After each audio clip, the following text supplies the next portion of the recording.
welcome to my fast-paced review of the book Anthropocene. I think it's one of the most fascinating books that I've ever read in my life. Despite being non-fictitious, it's not only filled with mundane facts like encyclopedias.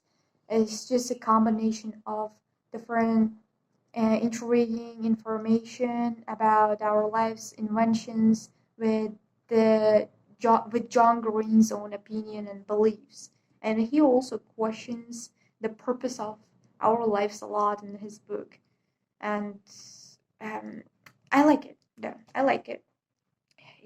By the way, I wanna just sum this up so you can decide whether to really purchase this book and begin to read it or not. It's up to you.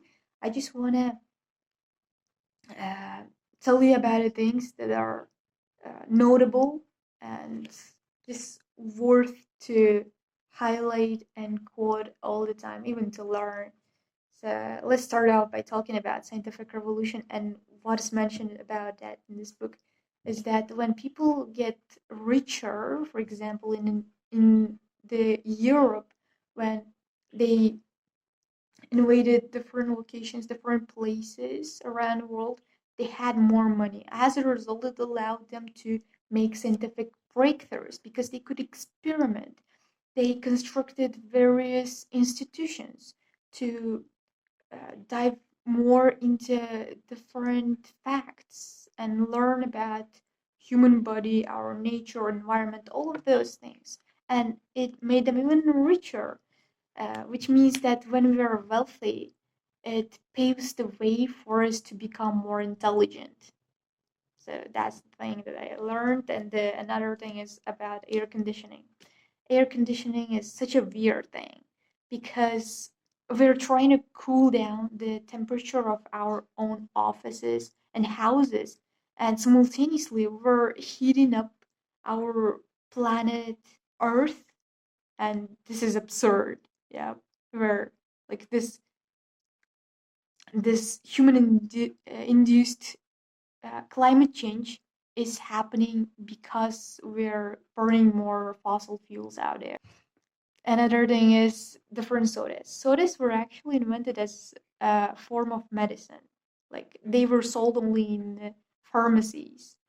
And that's kind of blows my mind. How is that possible? And he specifically mentions Dr. Pepper, Diet Dr. Pepper. He says that like people are the most intelligent creatures in life, and as it allowed our like science drink our favorite beverages without hurting our health. And like it doesn't have any sort of sugars in it, so like we can drink that confidently without being concerned about health. It doesn't have any negative health effects. It isn't proved yet. Like there's no valid evidence yet about sweeteners, and aspartame hasn't proved to have detrimental health effects yet. So the next thing is about dinosaurs. Also, I mentioned the quotes here and different pictures that are necessary. And I want to tell you about velociraptors.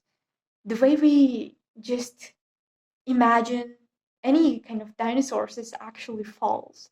Turns out that velociraptors are not too much small like they are shown in different movies. Like I watched so many like movies and cartoons, and actually it's I find a hard time with imagining different dinosaurs like birds with feathers, but actually they had feathers once, and they used to be like fatter than we like expect them to be, or just imagine them to be. So I think because of those movies and films, our visualization of dinosaurs is flawed, and we need to change that. I hope we'll find a way to picture dinosaurs with different ways, but it's really hard to do that as we have so much exposed to different images of dinosaurs without feathers, and we don't think actually they have feathers. Anyways, next thing is sunsets. It's actually an old idea of thinking that the next thing is sunsets. It's not only sunsets, it's about any mesmerizing view, environment, nature, anything. I pretty frequently come across with different beautiful things in my life. And you know what do I think, which is also mentioned in this book, is that it's definitely photoshopped. With this, like, all with this frequent exposure to different images on online on social media, our brain perceives even real things as false and photoshopped. And this actually like drives me crazy that our brains even fail to differentiate the real thing with wrong thing or falsified thing or Photoshop. Next thing is about penguins. They are so much harmless, cute creatures, it's so much pitying to think about them.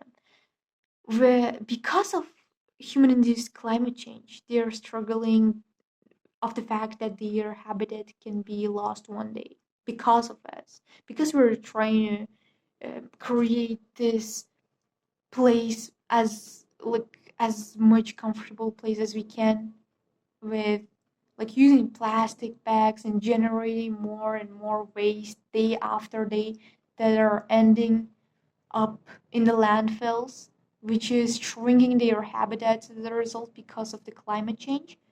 It is pitying to think about those penguins who haven't even seen us in their own lives, that they are kind of suffering from our actions. And even though uh, we have almost harmed them, the their survival is still in our hands. If we try to mitigate and or maybe reverse the climate change, it is of course gonna influence their lives positively. And another thing is about predictions. You can never ever anticipate the future as our ancestors couldn't anticipate their future as well. History is so much spontaneous and fast and intriguing. And whenever you try to predict what's gonna happen, you're like 90% of the time are more likely to fail to do that because our lives are filled with surprises. So look at this picture of three men, three farmers who just want to dance because they wore these costumes to actually to dance. They were preparing to dance. However, what happened is World War I. After they began like their plans were postponed and they headed towards war after that, and they were killed in war, which is so much horrifying to think about. That's it. Like if you just think about your own life, did you really projected things and were they come were they come true, or I mean, did they come true or not? Share with your own thoughts. This is a big, so goodbye.